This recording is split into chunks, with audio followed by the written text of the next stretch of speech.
96.22 కోట్లు బడ్జెట్లో ప్రతిపాదిస్తున్నాం. వ్యవసాయ మార్కెటింగ్ శాఖ 2024-25 సంవత్సరంలో ఇప్పటి వరకు రాష్ట్రంలో 33 ఈనాం మార్కెట్ల ద్వారా 7,452.51 కోట్లు విలువ చేసే 10.84 లక్షల మెట్రిక్ టన్నులు వాణిజ్యం చేయడం జరిగింది. రాష్ట్రంలో మొత్తం 124 రైతు బజార్లు ఉన్నాయి. మరో 21 రైతు బజార్లు పనులు వివిధ దశల్లో పురోగతిలో ఉన్నాయి.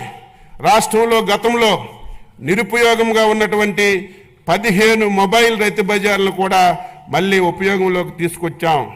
రైతు బజార్ల ఆధునీకరణకు కొత్త మోడల్ ఇంటిగ్రేటెడ్ రైతు బజార్ల కోసం మరియు మార్కెటింగ్ శాఖలో అన్ని కార్యక్రమాలను పారదర్శకతను పెంపొందడానికి end-to-end డిజిటలైజేషన్ కోసం ప్రభుత్వం ప్రతిపాదనలు సమర్పించడమైంది. ధరల నియంత్రణలో భాగంగా మార్కెట్ ఇంటర్వెన్షన్ ద్వారా జూన్ నుంచి అక్టోబర్ వరకు 2024 టమాటా ధరలు పెరిగినప్పుడు వినియోగదారులకు సరసమైనటువంటి ధరలు అందించడానికి రైతు నుంచి 753 మెట్రిక్ టన్నులు సేకరించి రాష్ట్రంలో రైతు బజార్ల ద్వారా అమ్మడం జరిగింది. మార్కెట్ జోక్యాన్ని అందించడానికి ధరల స్థిరీకరణ నిధి ఏర్పాటు కోసం 2025-26 సంవత్సరంలో 300 కోట్లు బడ్జెట్లో ప్రతిపాదించాం. ధరలు పతనమైన సందర్భంలో మిర్చి రైతులను ఆదుకోవడానికి గౌరవ ముఖ్యమంత్రి వర్యులు చేసిన అవిరల కృషి ఫలించింది. మిర్చి పంటకి మార్కెట్ ఇంటర్వెన్షన్ స్కీమ్ MIS కింద ఒక కింటాకి 11,781.25 రూపాయలు కేంద్ర ప్రభుత్వం నిర్ణయించింది.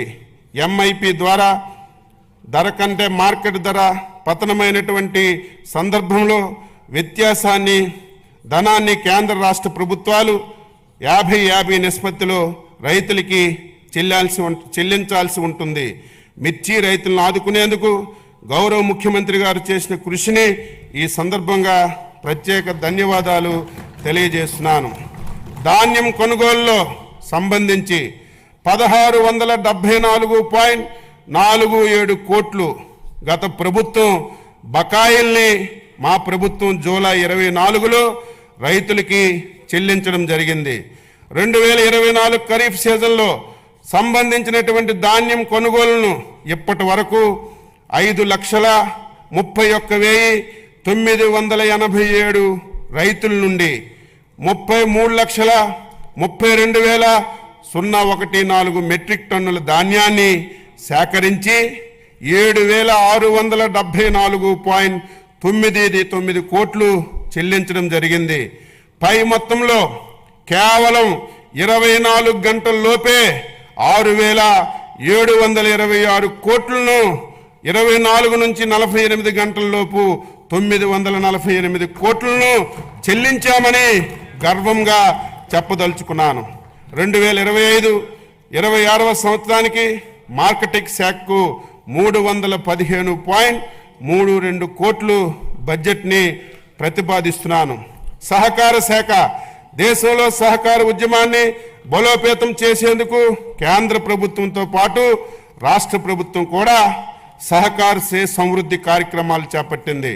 46.22 కోట్లతో 2037 ప్రాథమిక వ్యవసాయ సహకార సంఘాలను బలోపేతం చేయడానికి కేంద్ర ప్రాయోజిత పథకం కింద PACSలను డిజిటలైజ్ చేస్తున్నాం. ఏప్రిల్ 1 నుంచి 2025 ఏప్రిల్ 1 నుంచి రాష్ట్రంలో అన్ని PACSలు EPACSలుగా మార్పు చేసి వాటి లావాదేవీలను ఆన్లైన్లో జరుపుతామని సంతోషంగా తెలియజేస్తున్నాను. వ్యవసాయ మౌలిక సదుపాయాల నిధి కింద నాబార్డ్ రీఫైనాన్స్ సహాయంతో PACSలను రైతు సేవా కేంద్రాల స్థాయిలో బహుళ ప్రయోజన సౌకర్య కేంద్రాలుగా మారుస్తున్నాం. సమీకృత సహకార అభివృద్ధి ప్రాజెక్టు కింద 15 గోడంలు కార్యాలయ భవనాలను నిర్మించి PACSలను భవనాలుగా ఉపయోగిస్తున్నాం.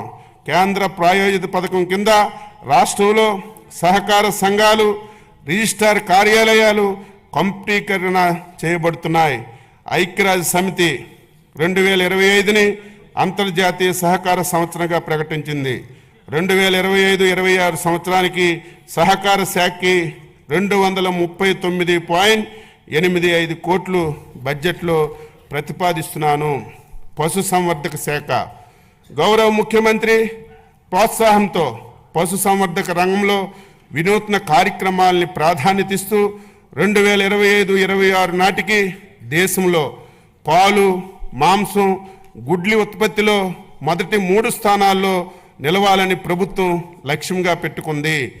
దేశవ్యాప్త కృత్రిమ గర్భధారణ కార్యక్రమం కింద 34.89 లక్షలు కృత్రిమ గర్భధారణ ప్రక్రియను పూర్తి చేశాం. పశువులకు, కోళ్లకు 9 కోట్లకు పైగా వ్యాక్సిన్లు చేయబడ్డాయి. 340 మొబైల్ వెటర్నరీ అంబులేటరీ క్లినిక్ల ద్వారా రైతుల ఇంటి వద్ద 6.36 లక్షల పశువులకి చికిత్స అందించాం. 1.34 లక్షల పశు కిసాన్ క్రెడిట్ కార్డుల్ని జారీ చేశాం. MGNREGC కింద 13,376 గోకులాల్ని నిర్మించాం. 1,0277 ఎకరాల్లో బహుళ వార్షిక పశుగ్రాస కేంద్రాలను అందుబాటులోకి తెచ్చాం.